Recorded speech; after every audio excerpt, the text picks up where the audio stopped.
Go.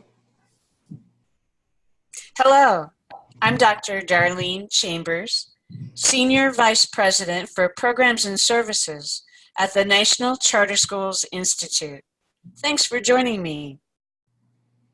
In order to establish charter school contract performance expectations, quality authorizers require detailed academic, financial, and organizational plans, of which every part is reviewed, analyzed for student performance processes and systems to operate the school. Specific to ongoing authorizer oversight and monitoring of contract metrics negotiated from these plans I mentioned, each plan has a driven target or requirement in law and code. Authorizers are responsible for school monitoring, performance data collection, intervention if expectations are not met and remediation required, and contract renewal decision-making. Our time together will be guided by the question in front of you. What strategies can an authorizer develop to ensure contract metric accountability? Let's get started. You see, it starts with the plan. I'm going to give an example of the charter school performance plan essential elements that you could find in a contract and that NACSA and Wisconsin Best Practices recommends. Student achievement levels based on state content and performance standards. Make sure each plan, whether it be academic, financial, or operational, include that. That student academic growth over time also be included in the academic plan. Achievement gaps, subgroups should be addressed. Attendance, important. Recurrent enrollment from year to year. There's been enrollment projections, the budget is based on it. So what was real enrollment from year to year in the contract, or what do we expect that enrollment to be? Post-secondary readiness, make sure it's included. Financial performance and sustainability. You've got near term, but also how about the long haul of financial health? And compliance with contract terms, laws, and regulations. These are essential elements in a performance plan of a charter school that an authorizer oversees. My head spins, I don't know about all of you, about the types of terms that performance should contain. You know, how do we understand these terms? What type of terms should be included in a performance standard? Let's start out at the top of the list. Indicators, very broad, very general. Achievement dimensions. An example would be post-secondary readiness and success. You remembered that we have that in the academic plan. How about measures?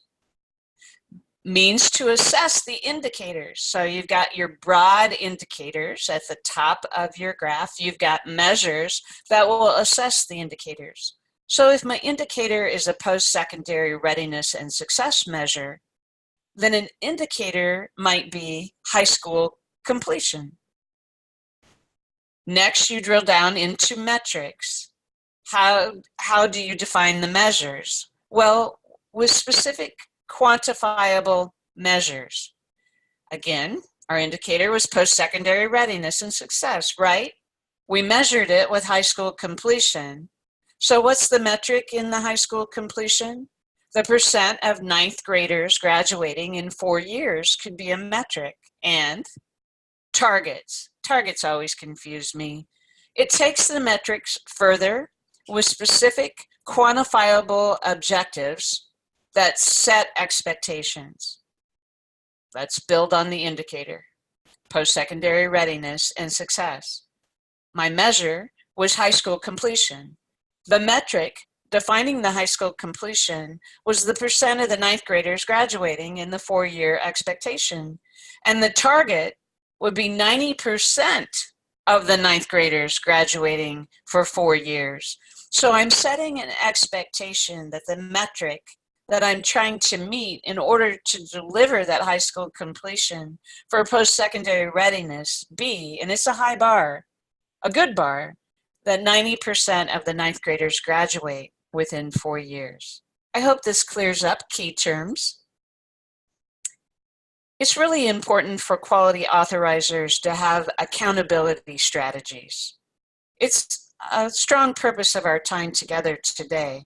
Let's go over some of those strategies. First of all, please make a strategy to be definition of clear, measurable, and attainable academic, financial, and organizational performance standards and targets in your contract, in your conversations, in your negotiation of expected accountability.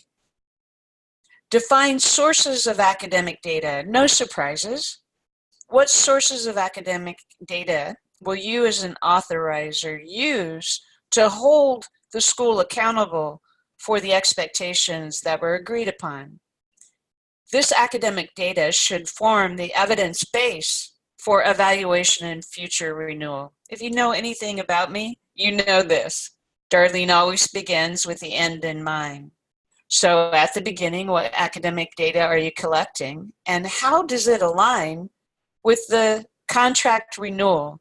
Because the terms of the contract, the reason for the evaluation is whether or not the school deserves to continue and stay open, right? Define sources of financial data just like you did the academic data, and make sure your financial data is near term, maybe the ratio of liabilities to assets, and sustainable, the debt ratio over time, that will form evidence base for evaluation and future renewal. There I go again. I have renewal in my line of sight. Every year as I collect that financial data, near term and sustainable, annually or quarterly, I'm collecting that data to build my future renewal decision as an authorizer. It's important that all of our students have access to appropriate education, support services, and outcome, no matter their disability, and that our education is for all students. Build that into your accountability strategy. Make sure you measure the school's ability to deliver quality education for all of our students, equal access. I would like to talk about your policy strategy in the world of performance standards. Have you put together a policy for your performance metrics in the way of, say, a performance framework, or is your practice, rather than policy, to put the performance standards inside your contract? It'll be your choice. Nevertheless, please keep in mind that your performance standards and metric strategy should be a balancing act between means and ends. Charter schools are a bit different in the sense that they have autonomy on how things get done, the process. The bargain is quality authorizers appreciate that autonomy, but the authorizer in that bargain needs to measure what the schools are accomplishing with how they're getting it done. Let me clarify a little further. If our performance category is academic, what is the autonomy of the school, the means of how things get done to deliver that data the authorizer is collecting? The school has the autonomy for curriculum implementation, daily schedule, and instruction quality.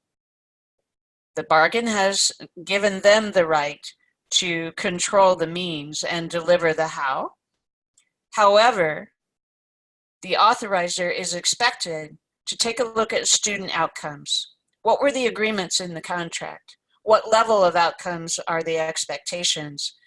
It's important for the authorizer to have a strategy to measure that performance. Let's go to financial.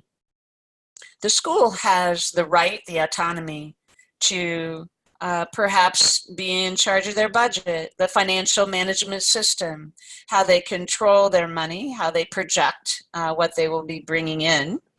Maybe they have that conversation with the district because the district may be providing a resource for that financial oversight.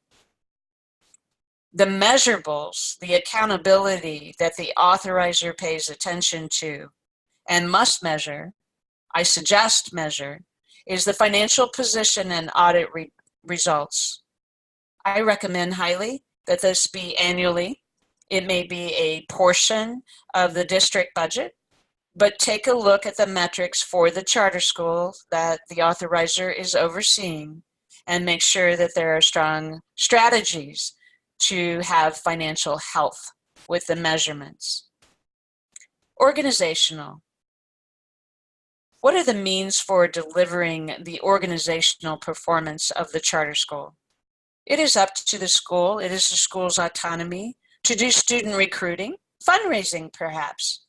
The authorizer doesn't get involved in that, but that activity will certainly inform the data that ends up in the enrollment numbers, and it will make a difference in the facility health perhaps. So you can see the categories of performance. You now can understand where the school's autonomy is and where the strategies for oversight and accountability that the authorizer is in charge of is the ends, the measurables. A policy strategy may also be to develop performance frameworks that are looked at by the authorizing board and that are voted on and become a formal policy for the authorizer. This may be something you consider, or you might say at this point in time, I've got this, Darlene. My performance standard metrics are in my contract. The board feels comfortable. I certainly have clarified this with the public and with the schools. We're good. But maybe down the road, if you don't already have performance frameworks in a policy format, you might want to consider it. It just takes you one step further as an authorizer to clarify and have no surprises with the public and the charter schools that you oversee. It might be something you want to consider. Nevertheless, let's take a look at what a performance framework guiding question might be to help you develop or refine one in the academic performance. Your framework might answer the question, is the educational program a success? What kind of metrics, what kind of rubric are you going to use to judge that performance? It could all be built in your framework. How about for financial? What's the guiding question for developing or refining your framework? Is the school financially viable? What are your near-term critical metrics? What is your sustainable financial expectations or ratios? What kind of rubrics will you develop in your framework to say that the financial ratios have been met, partially met, or not met at all? Finally, organizational performance category. What's my guiding question? Is the organization effective and well run? Think about board governance. Think about the school or the deliverance of virtual education. Is the building safe? That all falls into perhaps the performance framework for organizational. Let's end with the question we began with. What strategies can an authorizer develop to ensure contract metric accountability? I'm hopeful that our time together enables you to answer that question and hit the ground running with new practices, refined practices, perhaps a board voted on performance framework. Thank you for spending time with me.